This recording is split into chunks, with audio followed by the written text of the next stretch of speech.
એ પાઠ જોઈશું.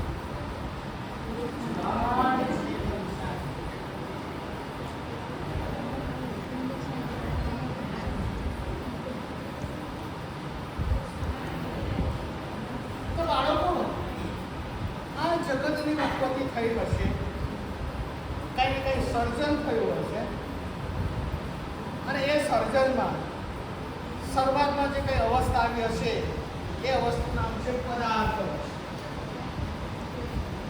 આ પદાર્થ અવસ્થા જે છે, માટી, કાંકરા, આ બધું તમે જોઈ શકો છો, એ પદાર્થ અવસ્થા. સાથે સાથે બાળકો જોશો, ધીમે ધીમે આ જગતમાં કાંઈ ને કાંઈ હવા આવી હશે, અને એ હવામાં વિજ્ઞાનવાળા જે ભણાવે છે H2O. હવે H2O,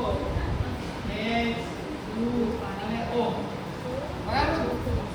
હવા જે છે, હાઇડ્રોજન, ઓક્સિજન, બે પ્રમાણ, અને એમાંથી કંઈ પ્રગટ થયું હોય એ પાણી. તો પછી ધીરે ધીરે જે છે પદાર્થ અવસ્થામાંથી હવામાંથી પ્રાણાવસ્થા એટલે વનસ્પતિ સૃષ્ટિનું સર્જન, અને પછી ધીરે ધીરે ધીરે ધીરે આ જગતમાં એકકોષી પ્રાણી થયા, બહુકોષી પ્રાણી થયા, અને એમાં ત્રીજી અવસ્થા થઈ જીવાવસ્થા. જીવ સૃષ્ટિ ઉત્પન્ન થઈ, અને પછી જીવ સૃષ્ટિમાં એક અદ્ભુત બુદ્ધિશાળી પ્રાણી થયું, એ જ્ઞાનાવસ્થા.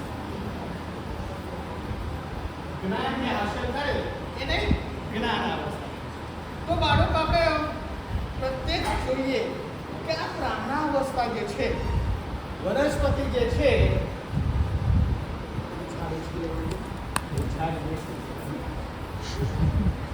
તો પ્રાણાવસ્થા જે છે એમાં પ્રાણી એટલે કે વનસ્પતિ સૃષ્ટિ થઈ. વનસ્પતિ સૃષ્ટિ એવી પ્રક્રિયા કરે છે ને બાળકો, બહુ ધ્યાનપૂર્વક જોજો. આપણે જે છે શ્વાસ લઈએ છીએ એ ઝાડ આપે છે, અને ઝાડ જે વસ્તુ જે બહાર કાઢે છે, બરાબર ને, એ આપણે લઈએ છીએ. આપણે ભાઈઓને કહો છો, ભાઈઓને ઝાડ લઈ આવો.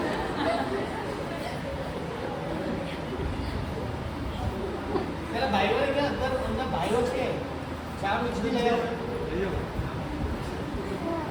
તો આપણે જે હવા કાઢીએ છીએ એ હવા ઝાડ લે છે, અને ઝાડ હવા બહાર કાઢે છે એ આપણે લઈએ. તો બાળકો જોઈએ કેવી સૃષ્ટિની રચના કરી છે, કેવી જગતની રચના કરી છે. અને આ જગતમાં ચાર અવસ્થા છે ને, પદાર્થ અવસ્થા, અવસ્થા, જીવાવસ્થા અને જ્ઞાનાવસ્થા. તો જ્ઞાનાવસ્થામાં આપણે શું આવીએ છીએ બાળકો? તો હવે આપણે પ્રત્યક્ષ જોઈએ જે છે એ ઝાડ આવવું જોઈએ.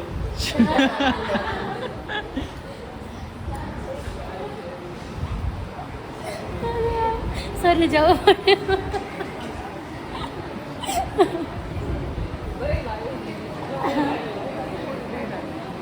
કે ઝાડ લઈને જે જગતમાં પ્રગટ થયું પ્રાણાવસ્થામાં, તો એ એક પ્રકારનું આખું વનસ્પતિ.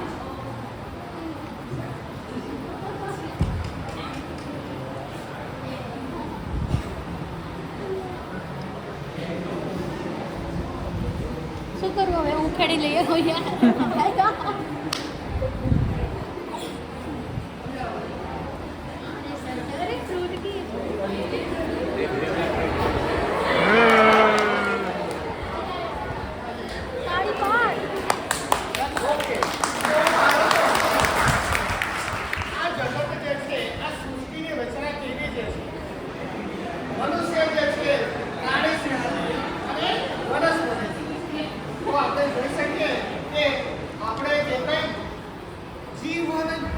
જીવીએ છે ત્યાંથી મૃત્યુ સુધી કાંઈ ને કાંઈ ઝાડ આપણને મદદ કરે છે.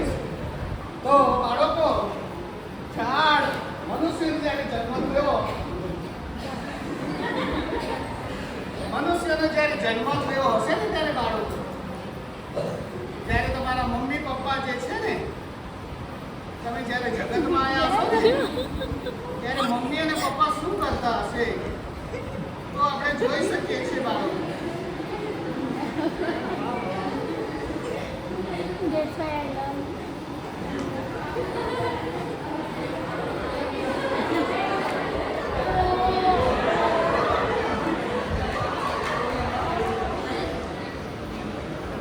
તો જગતમાં જ્યારે તમારી જે મમ્મી જે છે એટલી ખુશ થઈ હશે મમ્મી. તો એ મમ્મીનું નામ છે શારદા બેન. હા. શારદા બેન જે છે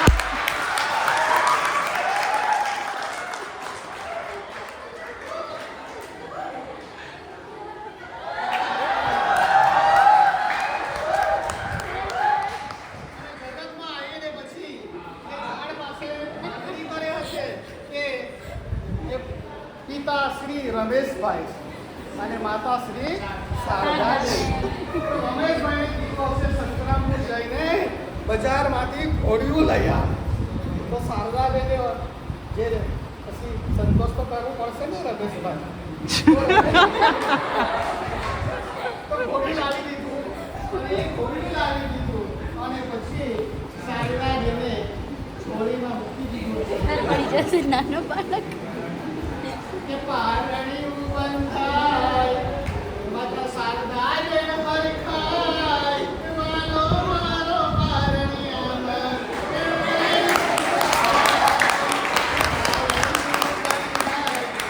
માતા શારદાબેન હરખાય મારો મારો પારણિયામાં ક્યાંય સુઈ જાય કે પારણિયું બંધાય ભાઈ રમેશભાઈ હરખાય મારો મારો પારણિયામાં ક્યાંય સુઈ જાય.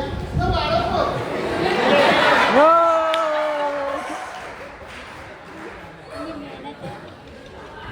તો આપણો જન્મ થાય ત્યારે વૃક્ષ આપણને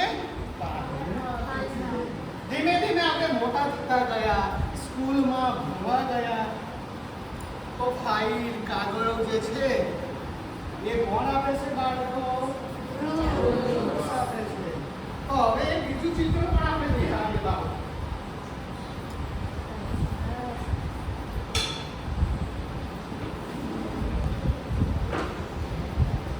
ક્યાંથી લીધું હશે? કેટલા બોર્ડ હતી ખબર?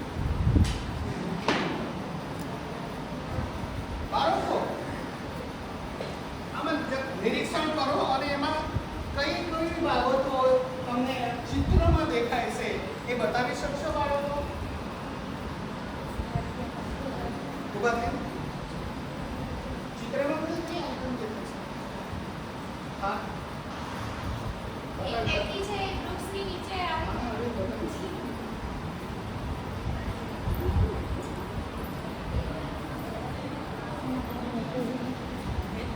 આ એક વ્યક્તિ છે કાર ચલાવવા જાય છે અને વૃક્ષની નીચે વિશ્રામ કરે છે. હા, તો બાળકો આપણને બપોરે છાંયડો પણ આપે છે. હા. હવે ધીમે ધીમે બાળકો પછી બાળક મોટું થઈ જાય. ગૃહ સંસારમાં બાળે મમ્મી પપ્પા પૂછતા કે વહુ તો લાવવી પડે ને બેટા. તો વહુ લાવે છે ત્યારે કોણ તોરણ બાંધવા સાનો આશરો લેવો પડે બાળકો? આશરો પાડો. પછી એને ઘર બનાવવું હોય બરાબર ને? ઘર તો જોઈએ ને ઘરે એક મંદિર તો ઘરના લાકડા પણ કોણ આપે છે બાળકો? ઝાડ. આપે છે. પછી બાળકો તમે જો અત્યારે જમીને આવી ગયા તો કાંઈ ને કાંઈ તમારે મુખવાસ પણ કરવો પડે ને બાળકો? મુખવાસ પણ કરવો પડે બાળકો. જમીન આવી ગયા ને તમે? હા તો મુખવાસ કરો બાળકો. ઝાડ જ આપે છે ને બાળકો. આવો મુખવાસ કરો. પાનગઢ.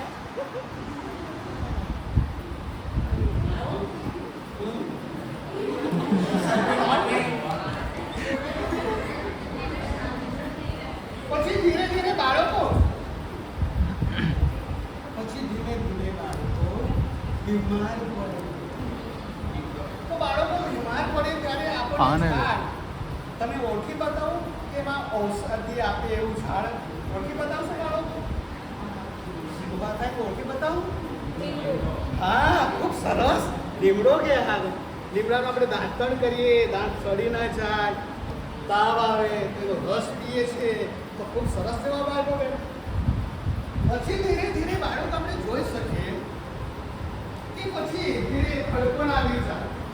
બરાબર છે બાળકો? તો ખડપણ આવી જાય ત્યારે તમારે કાંઈ ને કાંઈ લાકડીનો સહારો લેવો. ધીરે ધીરે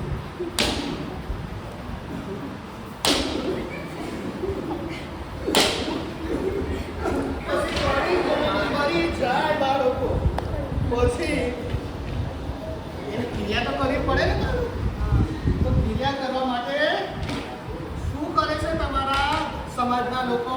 ખ્યાલ છે શું કરે છે? અગ્નિ સંસ્કાર કરે છે. પછી શું કરે છે? ઘરમાંથી કાઢીને જવું હોય તો હા? હાથડી બનાવે.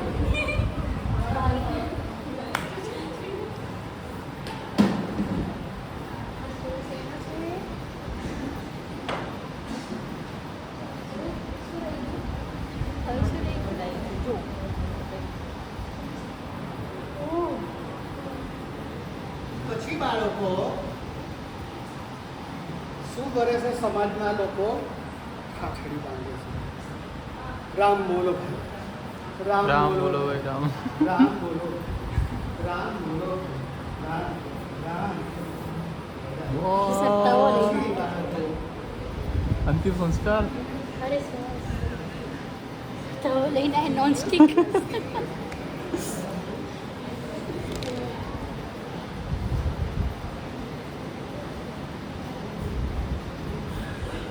રામ બોલો ભાઈ રામ. એ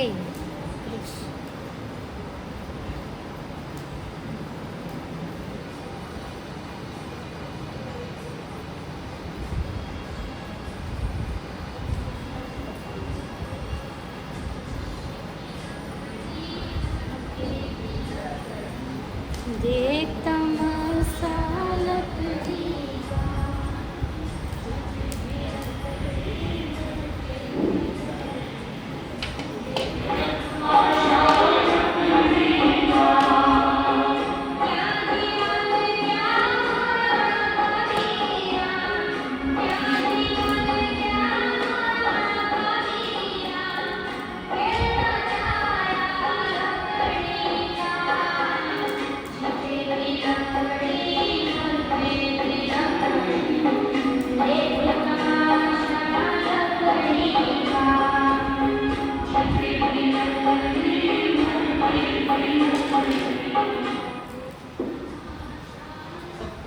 તો બાળકો આપણા જીવન સાથે ઝાડનો કેટલો પ્રેમ છે. તો બાળકો હવે આપણે એવી એક પ્રતિજ્ઞા લઈએ કે આપણો હેપી બર્થડે આવે ત્યારે કેક ન કાપીએ પણ એક તો વૃક્ષ આવે. ઊભા થઈને શપથ લો. ઊભા થઈ ગયા બાળકો. શપથ લો કે મારો જન્મદિવસ હશે ત્યારે મારો જન્મદિવસ હશે ત્યારે હું કેક નહીં કાપું. હું કેક નહીં કાપું.